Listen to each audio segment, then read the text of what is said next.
Bismillahirrahmanirrahim. Assalamualaikum warahmatullahi wabarakatuh. Alhamdulillahi rabbil alamin. Alhamdulillahilladzi hadana lihadza wa ma kunna linahtadiya laula an hadanallah.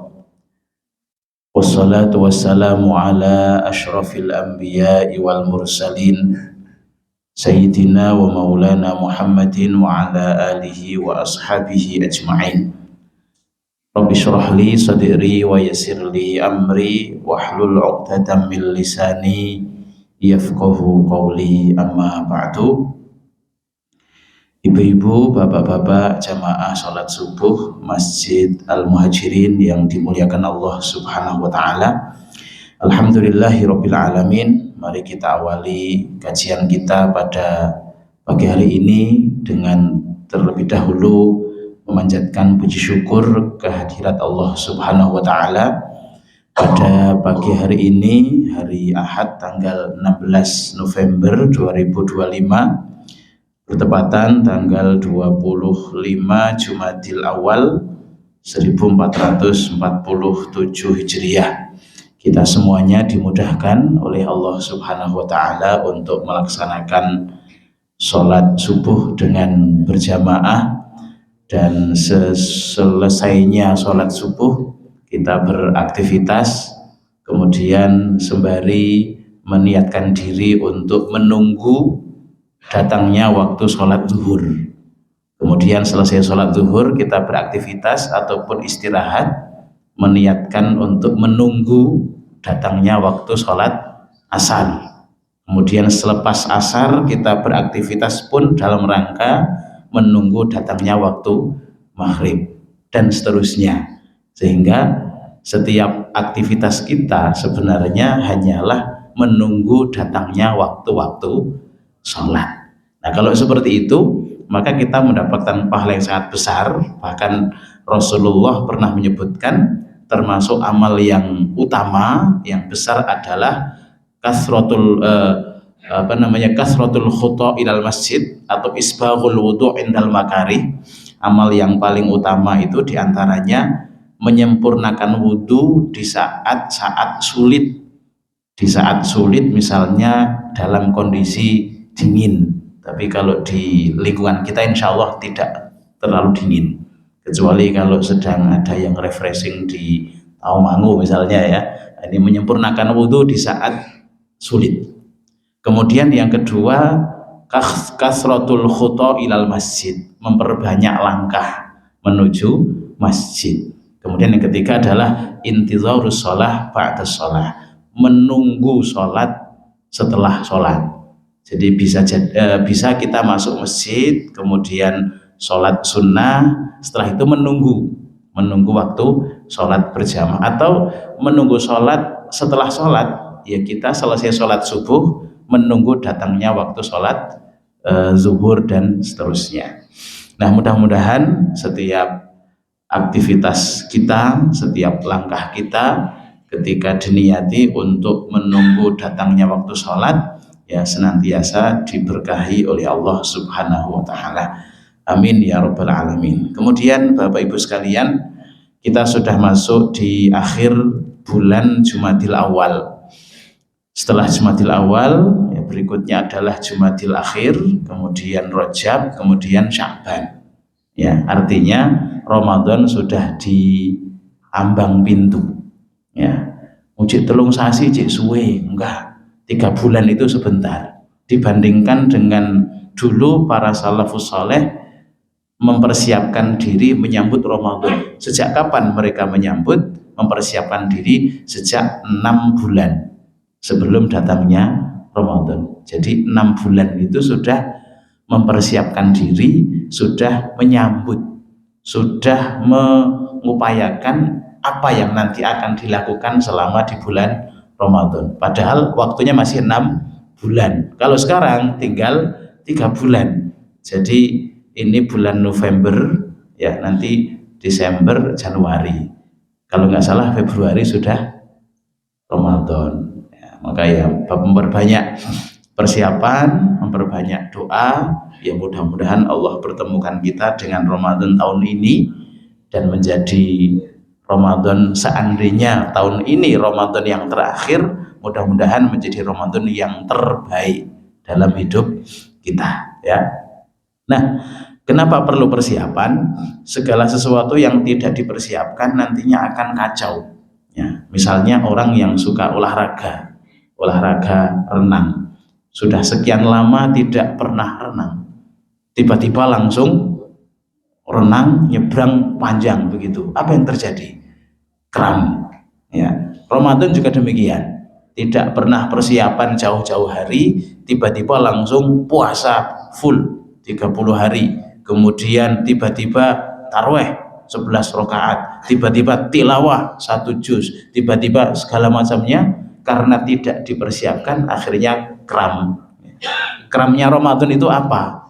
Di antaranya soft taraweh mengalami kemajuan, itu kram, ya. Sing kram sing pundi ya, sing do wis mboten maju, sing nek sing ada di soft terus itu yang tidak kram, ya. Makanya saya pernah mengisi taraweh di salah satu masjid, itu jamai kram kabeh gitu ya.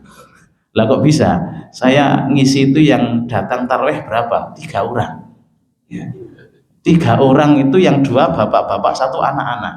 Ya sudah, saya imam kultum ya biasa. Saya kalau ngaji itu nggak harus jumlahnya banyak.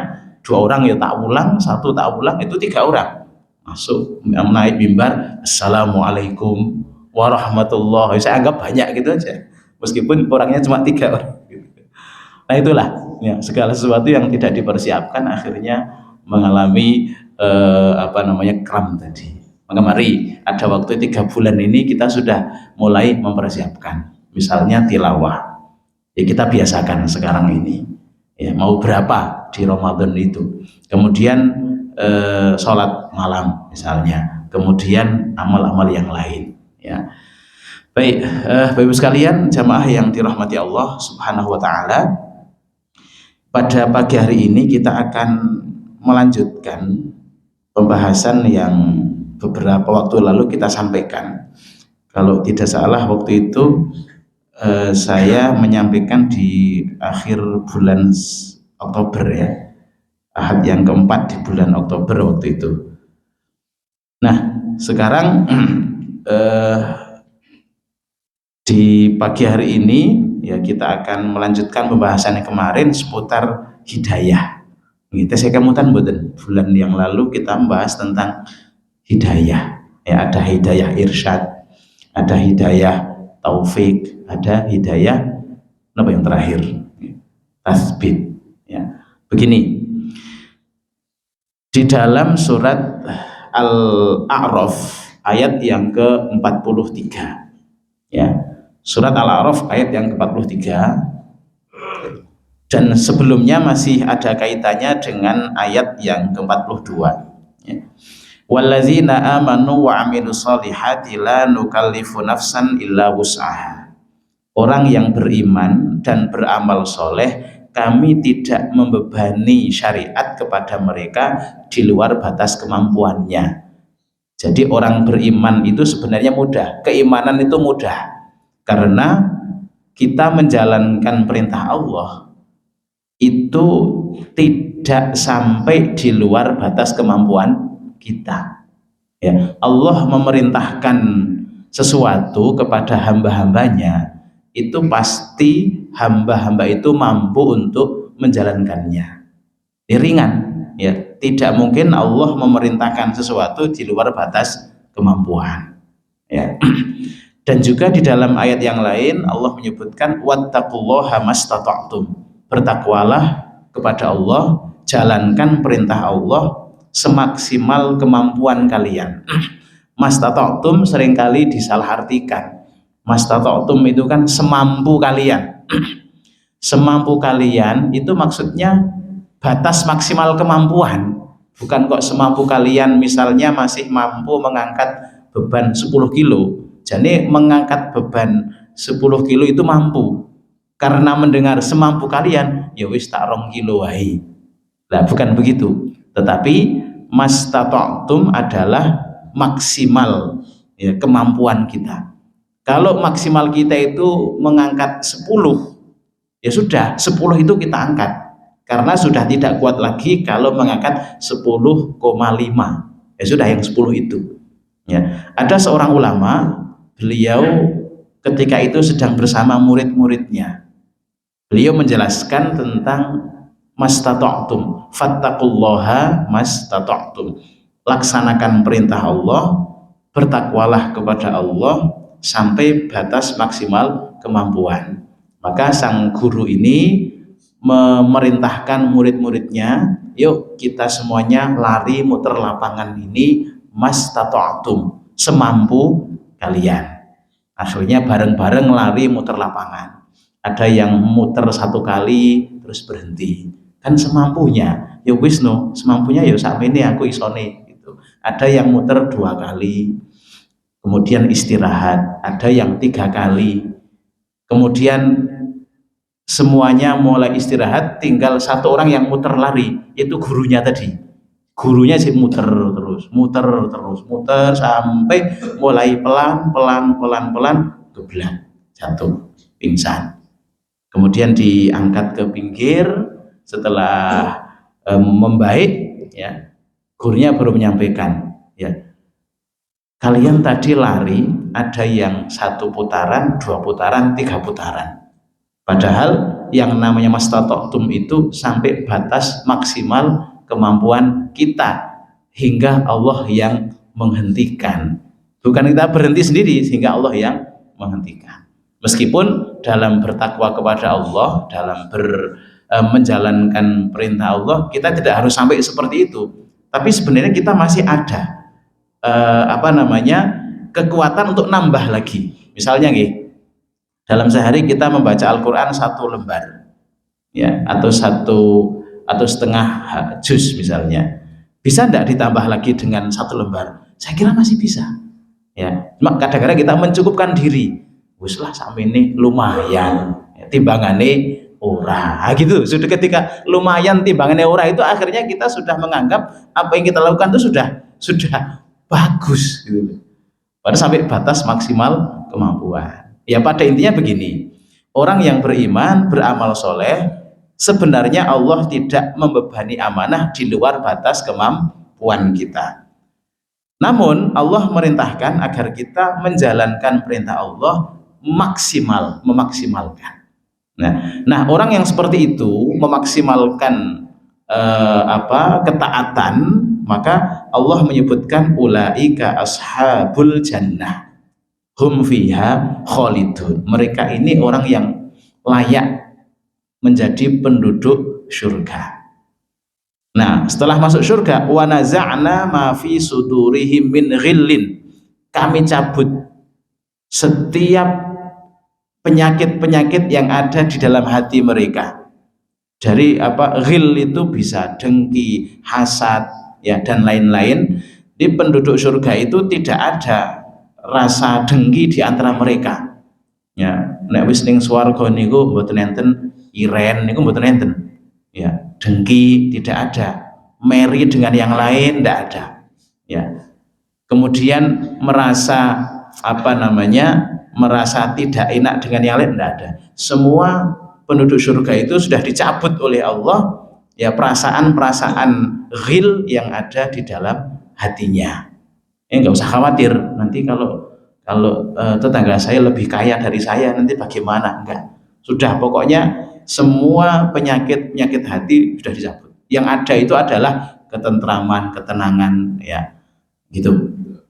Waqalu, ya, mereka orang-orang yang sudah di dalam surga itu, mereka mengatakan seperti muqaddimah yang saya baca tadi, waqalul hamdulillahilladzi hadana lihadza wa ma kunna linahtadiya laula an hadanallah. Ucapan itu sebenarnya ucapan penduduk surga. Alhamdulillahilladzi hadana lihadza wa ma kunna linahtadiya laula an hadanallah. Apa artinya? Segala puji bagi Allah, ya, yang telah hadana, memberikan hidayah kepada kami. Jadi mereka masuk surga sudah mendapatkan kenikmatan, mendapatkan berbagai macam kebahagiaan, itu ternyata masih mengembalikan bahwa hidayah itu miliknya Allah. Alhamdulillahilladzi hadana lihada. Segala puji bagi Allah yang telah memberikan hidayah kepada kami lihada, hingga kami sampai di sini. Sampai di mana? Di surga tadi. Ya, segala puji bagi Allah yang telah menunjukkan kami hingga kami sampai di surga. Wa ma kunna linahtadiya, dan kami tentu saja tidak akan mendapatkan hidayah. Ya, laula an hadanallah, seandainya Allah tidak memberikan hidayah kepada kami. Ya, ini. Jadi kalau kita membaca muqaddimah, misalnya di acara pertemuan atau dimanapun kita membaca kalimat ini, ya kita sedang latihan menjadi penduduk surga. Ya. Latihan ini apa? Lafaz pujiannya kepada Allah ini. Alhamdulillahilladzi hadana lihada, mengembalikan bahwa hidayah itu miliknya Allah yang telah menunjukkan kami ke tempat ini, ya, yaitu ke surga ini. Nah, Bapak sekalian yang dirahmati Allah Subhanahu wa taala, karena hidayah itu sangat penting sekali, maka kita diperintahkan oleh Allah untuk meminta hidayah. Bahkan dalam sehari sampai berapa minimal? 17 kali dengan ucapan ihdinas siratal mustaqim. Ya, terus ihdinas siratal mustaqim sampai akhir hayat, berada di jalan yang lurus, kemudian sampai puncaknya kita semua masuk surga, kemudian mengucapkan alhamdulillahilladzi hadana lihada. Nah, Bapak sekalian, saking pentingnya hidayah, kita diperintahkan meminta hidayah kepada Allah 17 kali. Itu jika hanya sholat wajib saja, belum sholat yang lain, belum zikir pagi, zikir sore, belum yang lain. Al-Fatihah ini satu-satunya surat yang barangkali surat yang paling banyak dibaca dalam sehari daripada surat-surat yang lain. Ya. Nah, ihdinas siratal mustaqim ini kan puncak permohonan seorang hamba di dalam surat itu. Setelah bismillahirrahmanirrahim, itu bentuk pengakuan kita kepada Allah. Ya. Dengan menyebut nama Allah, zat yang maha pengasih, maha penyayang. Kemudian alhamdulillahi rabbil alamin, pengakuan lagi segala puncak pujian hanyalah milik Allah. Ar-Rahmanir Rahim, pengakuan lagi. Maliki yaumiddin, itu pengakuan lagi. Ya, iyyaka na'budu wa iyyaka nasta'in, semakin pengakuan kita kepada Allah semakin tinggi dan diri kita semakin rendah. Karena iyyaka na'budu, hanya kepada Engkau kami menyembah. Berarti hanya kepada Allah, hanya untuk Allah kami beraktivitas, kami beribadah, kami berbuat baik. Berbuat baik kalau tidak dibarengi iyyaka na'budu, akhirnya kecewa. Ya, berbuat baik ada harapan yo ben dilem misalnya.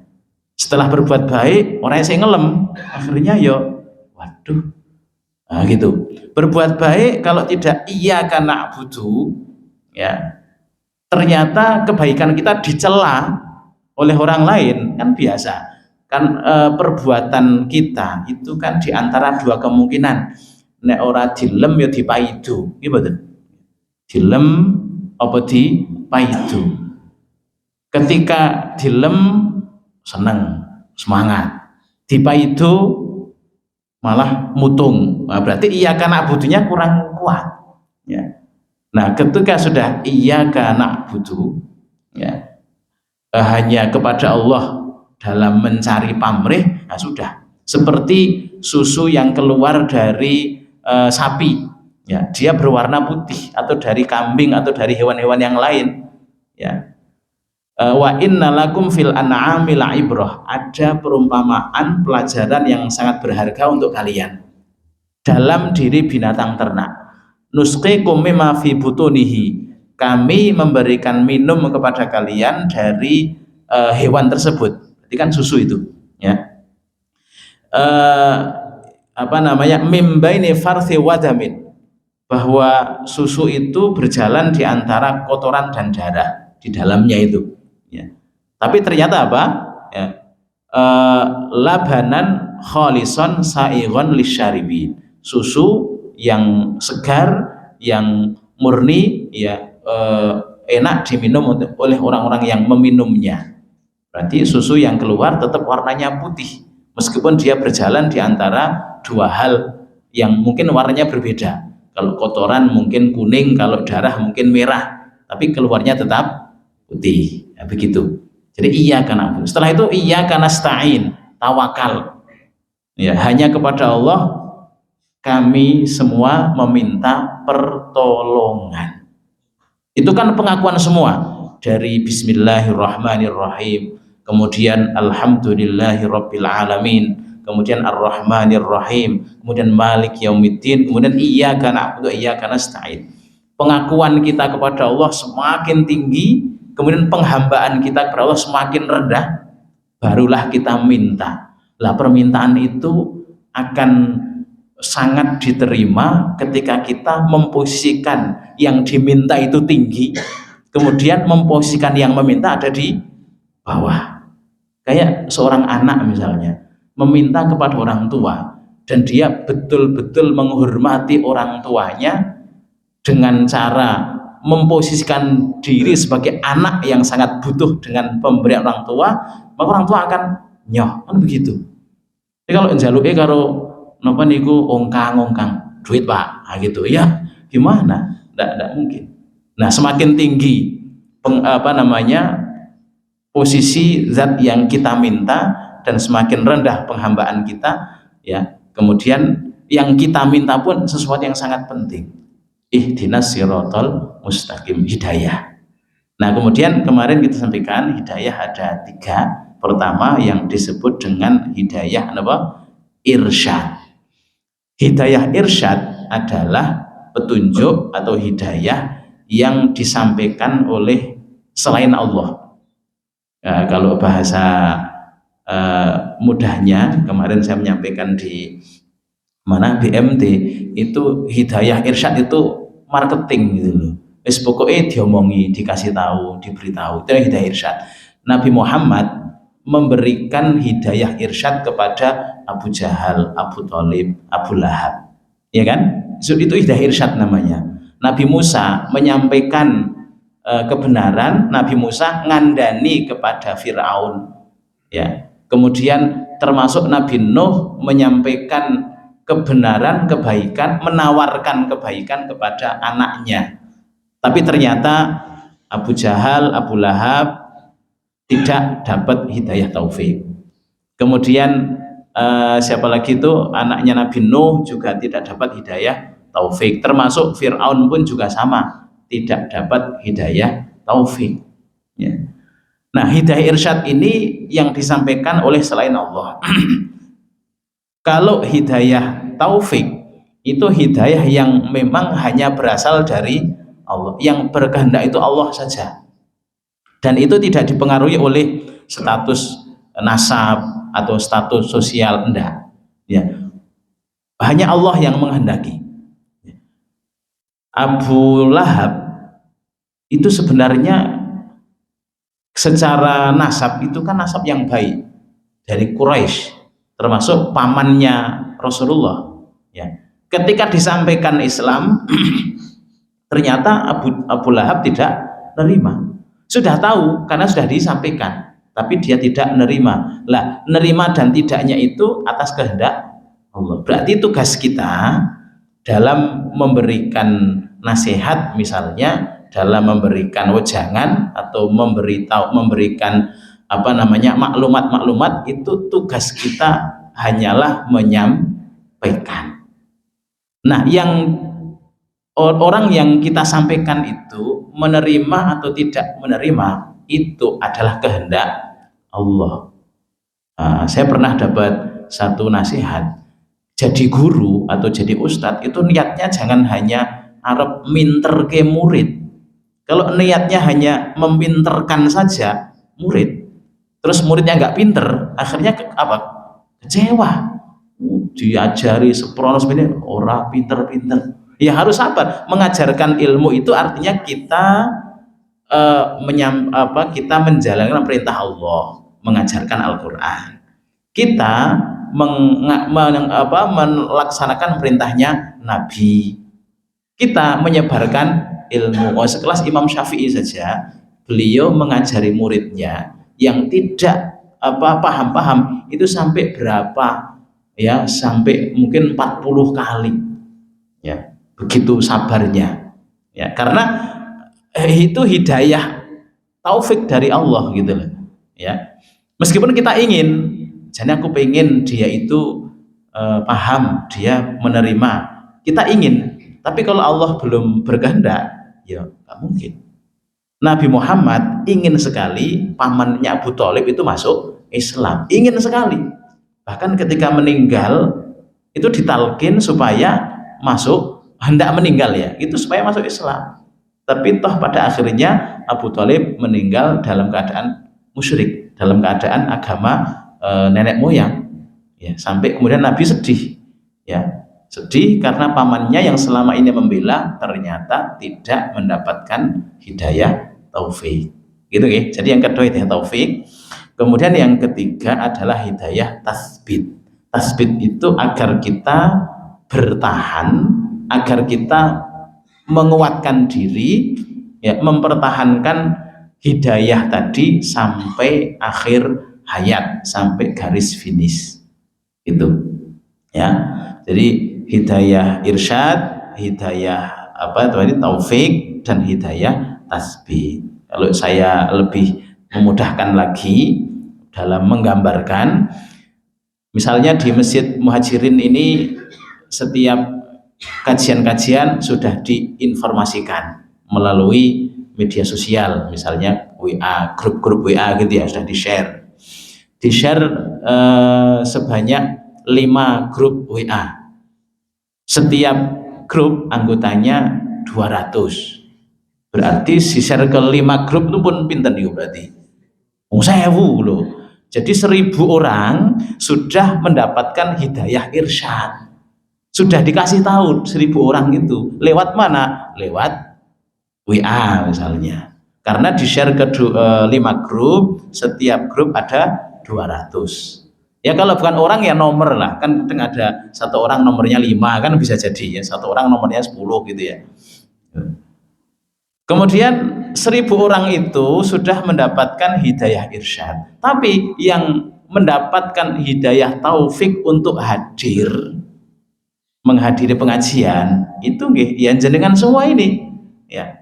Mungkin ini bisa jadi berapa ini ya, 1000 orang lah mungkin, enggak berapa, 500 lah ya, nolnya kilong siji gitu.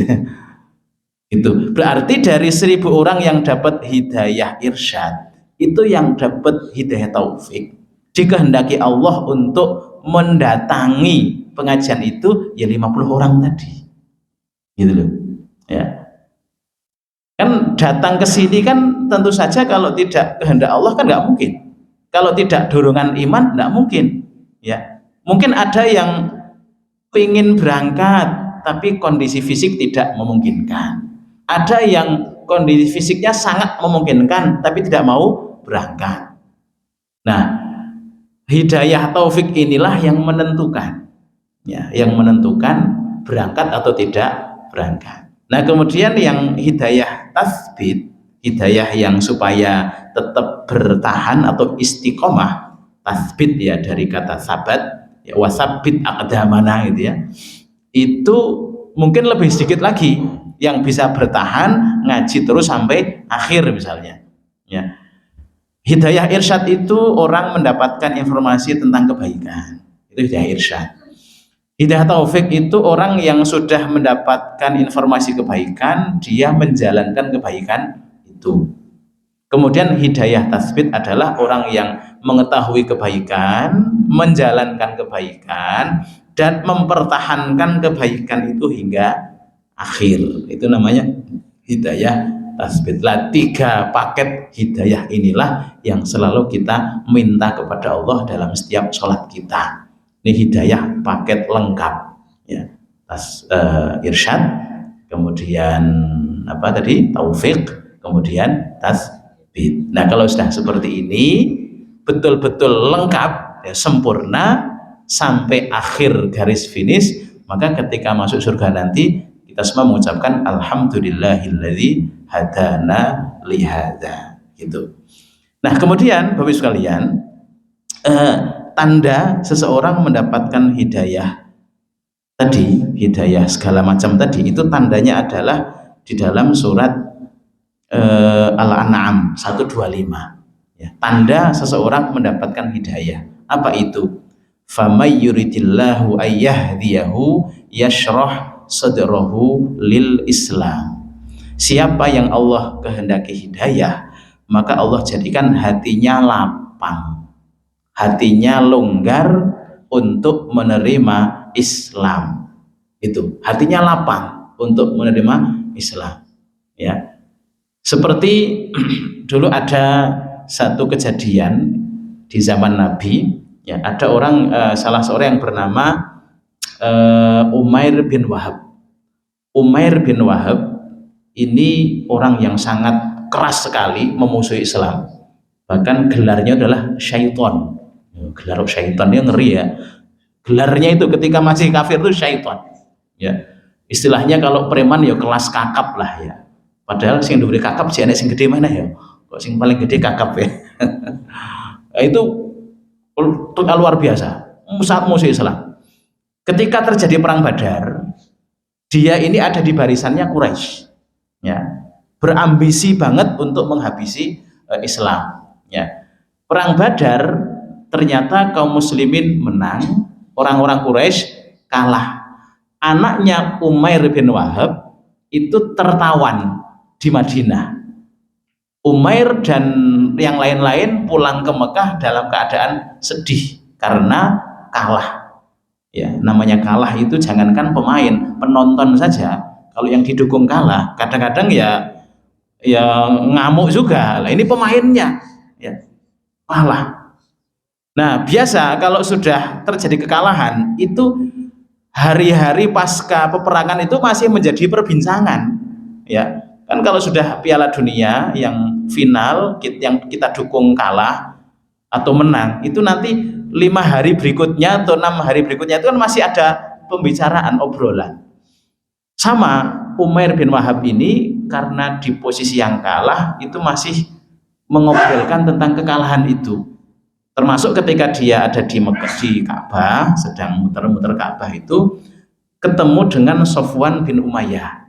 Sofwan bin Umayyah ini orang kaya raya tapi juga memusuhi Islam. Ngobrol.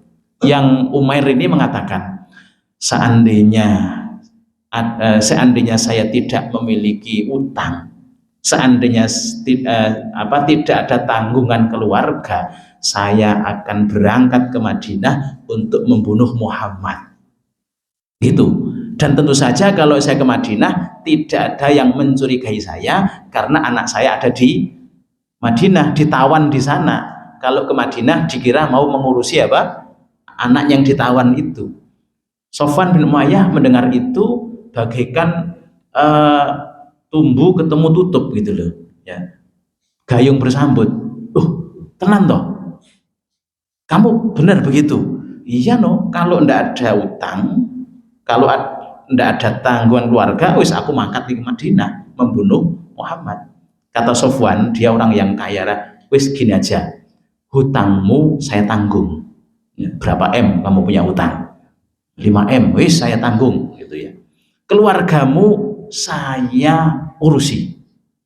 Pokoknya nggak usah mikir utang, nggak usah mikir keluarga, semuanya beres.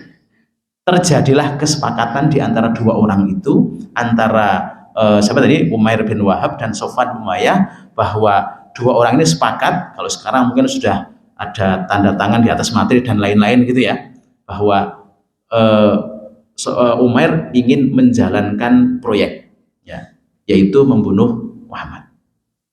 Kemudian Sofwan bin Umayyah yang menjadi penanggung dari keluarganya, utangnya dan lain-lain. Berangkatlah Umair bin Wahab dengan pedang yang sudah disiapkan, dikasih racun dan lain-lain, berangkat ke Madinah. Ya. Sesampai di Madinah, orang-orang ya tidak curiga karena memang Umair ini punya anak yang ditawan di Madinah. Ketemulah dengan Umar bin Khattab. Ya, kita tahu ya biografi Umar itu orang yang besar, tinggi, ya, dan tegas, ya. Apa katanya? Awas, telah datang musuh Allah, ya. Dan adu Allah ini, musuh Allah ini masih ditambahi apa? Al-kalab, kalab itu anjing. Ya, diunekke, awas, ada anjing ini musuh Allah. Dia datang pasti bawa keburukan. Ya. Kemudian diberitahukanlah kepada Rasulullah di dalam, ya. Rasulullah disampaikan kepada beliau ada Umair bin Wahab gitu kan. Kemudian Umar bertanya, ngapain kamu ke sini? Ya kan anak saya di sini. Ya, anak saya di sini. Lah itu pedang buat apa? Ya pedang ini kan nggak ada manfaatnya. Dulu ketika Badar kalah kok. Ya. Nah, kemudian Rasulullah memerintahkan sudah disuruh masuk saja. Tentu saja sudah diamankan, artinya dalam kondisi yang sudah dipersiapkan segala macamnya. Umair bin Wahab masuk, kemudian ditanya oleh Rasulullah, Umair, ngapain kamu sini? Ya anak saya kan ditawan di sini. Tentu saja ke sini saya ingin mengurusi anak saya. Lalu itu pedang buat apa? Pedang yang tidak ada gunanya. Ketika perang Badar kemarin kami kalah. Setelah itu Rasulullah menyampaikan, Umair, bukankah pada hari ini, tanggal ini, jam ini, kamu berdua bersama Sofwan bin Umayyah ngobrol tentang kekalahan perang Uhud. Kamu berdua bersepakat bahwa utang-utangmu ditanggung oleh Sofwan bin Umayyah, keluargamu ditanggung, kesini kamu ingin membunuh saya. Wah, langsung dibuka seketika kartunya. Ya, itu kan kalau ya sudah gimana ya? Kalau sekarang ketangkap basah gitu kan ya. Ketangkap basah itu ketangkap tangan gitu loh. OTT. Lah kalau OTT itu mau gimana lagi? Ya. Akhirnya saat itu juga Umair bin Wahab mengakui kenabiannya Nabi Rasulullah SAW, kemudian masuk Islam. Asyhadu alla ilaha illallah. Sofwan di sana wis keluar-keluar. Wahai ya saudara-saudara sekalian, bentar lagi akan datang kabar gembira. Bentar lagi akan datang informasi yang menggembirakan untuk mengobati kekalahan kita. Wis keluar-keluar begitu. Tiba sing ditunggu-tunggu malah masuk Islam. Ya, begitu masuk Islam, Umar bin Khattab, ya, ini orang yang hatinya tuh lapang, langsung mengatakan begini, wahai Umair, tadi itu kalau di dalam lafadznya itu al-khinzir, khinzir itu babi itu lebih aku cintai daripada kamu tadi loh ya. Sekarang kamu lebih saya cintai daripada sebagian anak-anak saya. Oh itu kan hatinya sangat lapang sekali. Maksudnya apa? Kebencian, kemudian kecintaan itu tendensinya hanya karena Allah saja. Tadi dia datang itu masih kafir, maka kata Umar, babi lebih saya cintai daripada kamu. Ya. Tapi kemudian begitu masuk Islam, ya kamu lebih saya cintai daripada anak-anak saya. Itu kan hitungan mungkin nggak sampai hitungan jam, ya, tapi bisa langsung seperti itu. Nah kadang-kadang kita memiliki masalah dengan orang lain, itu sudah berusaha didamaikan, sudah berusaha untuk, tapi karena sih terus baik, padahal masih sesama Muslim, kadang-kadang masih begitu. Nah maka tanda seorang mendapatkan hidayah, ya, baik itu irsyad atau taufik atau tasbit, adalah hatinya lapang untuk Islam. Ya. Yang menjadi ukuran itu apa? Islam. Ya, bukan kelompoknya, bukan organisasinya, bukan ininya. Ketika ada terjadi perbedaan dalam satu syariat atau satu hukum, ya selama perbedaan itu masih dalam koridor yang diperbolehkan, nggak jadi masalah ya. Kalau nanti misalnya menjelang Ramadan, piye lekase poso bareng apa, misalnya terjadi perbedaan, kadang-kadang ada yang ru'yatul hilal, ada yang hisab, terjadi perbedaan, akhirnya terjadi perselisihan, perpecahan, tidak perlu ya, yaitu sudah sama-sama ada landasannya dan lain sebagainya. Baik, itu kemudian terakhir, agar kita mendapatkan hidayah dari Allah Subhanahu wa taala, doanya adalah Allahumma inni as'alukal huda wat tuqa wal afafa wal ghina. Dan ini bisa kita biasakan, Allahumma inni as'alukal huda wat tuqa wal afafa wal ghina. Ya Allah, kami mohon kepadamu huda, petunjuk. Jadi petunjuk dari Allah inilah petunjuk yang sangat istimewa, karena Allah yang tahu skenarionya, ini yang baik untuk kamu, ini yang tidak baik, kamu harus begini. Kadang-kadang di saat kita diarahkan oleh Allah, kamu harus begini, karena piye to iki kok malah ngene. Padahal saat malah ngene itu Allah ingin menjauhkan kita dari malah ngene yang lebih besar gitu loh ya, itu. Kemudian wattuqa ya, itu ketakwaan. Kemudian wal afaf, afaf itu artinya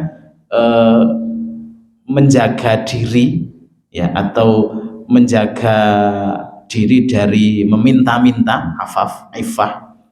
Kemudian wal ghina, yaitu kecukupan hati yang selalu merasa cukup. Allahumma inni as'alukal huda wat tuqa wal afafa wal ghina. Baik, saya kira itu Bapak sekalian pembahasan tentang hidayah ya, menuntaskan dari pembahasan yang kemarin. Mudah-mudahan ya Allah Subhanahu wa taala memberikan kepada kita semuanya hidayah yang selalu kita minta setiap hari, yaitu hidayah irsyad, hidayah taufik, dan hidayah tasbit, hingga nantinya saat kita dikehendaki Allah hidayah sampai akhir hayat, nantinya sama-sama kita akan mengucapkan alhamdulillahilladzi hadana lihadza wa ma kunna linahtadiya laula an hadanallah. Demikian yang bisa kami sampaikan, banyak kesalahannya mohon dimaafkan. Aqulu qouli hadza wastaghfirullah li wa lakum. Subhanakallahumma wa bihamdika asyhadu an la ilaha illa anta astaghfiruka wa atubu ilaik. Wassalamualaikum warahmatullahi wabarakatuh.